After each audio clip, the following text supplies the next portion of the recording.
ज़्यादा अच्छा लगा, अच्छा महसूस हुआ। वहाँ जाने के बाद बहुत सी ऐसी चीज़ है जो सीख पाए हैं, समझ पाए हैं, ताकि आगे मतलब कि चल के ज़िंदगी में काम आने वाला है। शैक्षणिक टूर में आखिर उन्होंने क्या देखे, क्या सोचे और क्या उन्हें समझ में आया, तो इसी के साथ अब हम बात करते हैं। तो बताइए आप लोग कैसे हैं? अच्छे हैं। यानी बोध गया से आप लोगों को टूर के तौर पर बस से रांची ले जाया गया। जी सर। को NBJK का जो मुख्य कार्यालय है वहाँ भी आप लोगों को ठहरने का मौका मिला? जी सर। नमस्ते साथियों, मैं अभी बोध गया मोचारी पंचायत के अंतर्गत मोचारी महादलित टोला में है, जहाँ पर नव भारत जागृति केंद्र के द्वारा इस महादलित समुदाय के युवा बच्चे और बच्चियों को शैक्षणिक स्तर से सर्वांगीण विकास को लेकर के एक सुनियोजित ढंग से कार्यक्रम चलाए जा रहे हैं। हाल फिलहाल में यहाँ के बच्चियों ने नव जागृति परियोजना के तहत एक टूर रखा गया था, उसे हम लोग शैक्षणिक टूर कहते हैं। जिस विद्यार्थी ने उस शैक्षणिक टूर में भाग लिए हैं, हम उनसे ही बात करते हैं और जानते हैं कि वो शैक्षणिक टूर में आखिर उन्होंने क्या देखे, क्या सोचे और क्या उन्हें समझ में आया। तो इसी के साथ अब हम बात करते हैं। तो बताइए आप लोग कैसे हैं? अच्छे हैं। कहाँ से आप लोग कहाँ तक ये शैक्षणिक टूर में भाग लिए? ये शैक्षणिक टूर कहाँ से कहाँ तक था? बोधगया से रांची तक था। और यानी बोध गया से आप लोगों को टूर के तौर पर बस से रांची ले जाया गया। जी सर। तो ये रांची जाने के क्रम में आप लोगों को NBJK का जो मुख्य कार्यालय है वहाँ भी आप लोगों को ठहरने का मौका मिला? जी सर। सभी लोग वहाँ पर गए, घूमे फिरे, कैसा लगा? बहुत अच्छा लगा। तो हम इसी संदर्भ में थोड़ा सा हम जानना चाहते हैं, तुम्हारा नाम क्या है? मेरा नाम शिवानी कुमारी। ये शैक्षणिक जो टूर था उस टूर के बारे में तुम अपना अनुभव या फीलिंग तो बताओ, क्या तुम्हारे दिमाग में इस टूर का देखने के बाद समझ आई? वहाँ मतलब रांची हम लोग आए, तो वहाँ के जो सर थे जो ले गए थे हम लोग का जो फसल होता है, तो वहाँ हम लोग का दिखाने के लिए ले गए थे। तो वहाँ मेरा गांव की तरह नहीं होता है, वहाँ मतलब अलग होता है। वहाँ सब प्लास्टिक से मतलब पगार बनाया गया था, वहाँ पे प्लास्टिक से ढका हुआ था और वो मतलब बहुत दूर से पानी उसमें आता था और बालू एक चलाने वाला था, एक में ही पानी गिरने वाला था, जो सारे तरह पंप गिर था। खाली जाड़ पे दावा गिरता था और जाड़ पे पानी। जैसा ये बता रही है खेती बाड़ी के बारे में, खेती बाड़ी के बारे में जो हजारीबाग में यानी जो प्रशिक्षण केंद्र है वहाँ इन बच्चों को ले जाया गया और ये सोचने समझने के लिए इन लोगों को एक अवसर प्रदान किया गया है नवजागृति परियोजना के तहत कि ये जो खेती है वो कैसे वैज्ञानिक तरीके से किया जाता है। जैसा ये बता रही है कि ये जो खेती है बिल्कुल हमारे ग्रामीण इलाके में खेती करने का जो तौर तरीका है उससे वहाँ पर बिल्कुल अलग देखने को मिला। और क्या क्या अलग देखने को मिला हम जानते हैं कुछ अन्य लड़कियों से भी। तो तुम्हारा नाम क्या है?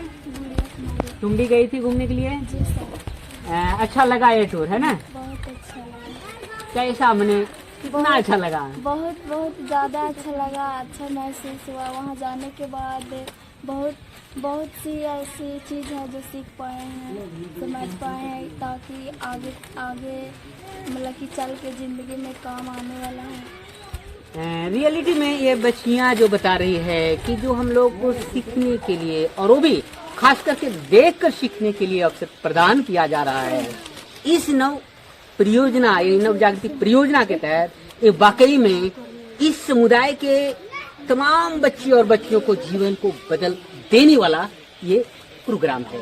तो ठीक है, इसी के साथ एक और यहाँ पे लड़की हैं जिससे हम बात करते हैं। तुम्हारा नाम क्या है? अच्छा ये बताओ कि खेती बाड़ी के जो जगह था जिसको हम लोग कृषि प्रशिक्षण केंद्र कहते हैं, वहाँ पे और क्या क्या चीज देखी है, जो चीज देखी है जो तुम्हें अच्छा लगा है उसके बारे में बताओ।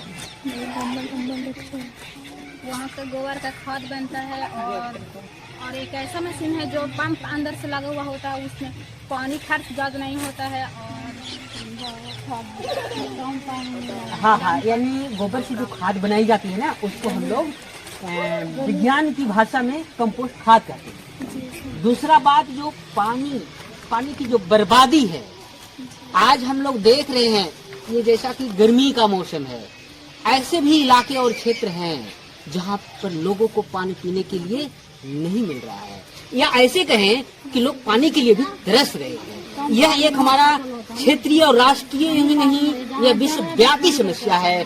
खास करके इस विश्वव्यापी समस्याओं को लेकर के वैज्ञानिक ढंग से खेती के साथ साथ पानी की बर्बादी कैसे कम से कम किया जाए, और जो भी पानी हो उसका यूटिलाइज हो, इसी पर्पज से जैसा कि बता रही है, क्या नाम है तुम्हारा, ये पूजा कुमारी, कि हम लोगों ने वहाँ पे खेती का जो तरीका देखा है, वहाँ पे पानी को कम से कम बर्बादी हो और जो भी पानी हो उसको बिल्कुल यूटिलाइज हो, और साथ ही साथ जो फसल की पैदावार गांव देहातों में जो पर कढ़े मिलता है, उस पैदावार को भी हम कैसे बढ़ा सके, इसके लिए वहाँ पर यूरिया जैसे खाद को ही प्रयोग नहीं की जाती है, बल्कि कंपोस्ट खाद को प्रयोग कर ज्यादा बढ़ावा दिया जाता है। तो ये तमाम टूर को लेकर के आप लोगों को बहुत अच्छा लगा। तो अब हम तो इस संदर्भ में हम अब थोड़ा सलोनी से भी जानना चाहते हैं। सलोनी, तुम जैसा कि हमको मालूम है कि एक कृषि से जुड़े हुए तमाम जगहों का जो आप लोगों ने भ्रमण किया, उसके साथ ही साथ फलदार वृक्ष का जो बागवानी था उसको भी आप लोगों ने भ्रमण करके देखा है। तो आप बताएंगे कि वो क्या था और वहाँ पर क्या देखने को मिला और क्या वहाँ पे आप लोगों ने एंजॉय के साथ गतिविधि की है। मट्टी था तो उसको चाल को मशीन में डाल दिया, उसको साथी बना चाल का केमिकल इसको बनता है वहाँ, और बिना मट्टी के मकई लगता है वहाँ। बिना मट्टी का मकई लगता है। तो वो मकई कौन चीज में लगता है? मिट्टी नहीं है तो क्या पत्थर पर लगता है या कोई और चीज? क्या मट्टी का दवा। हाँ, तुम थोड़ा सा स्पष्ट करेंगे। हाँ, क्या कहना चाह रही है?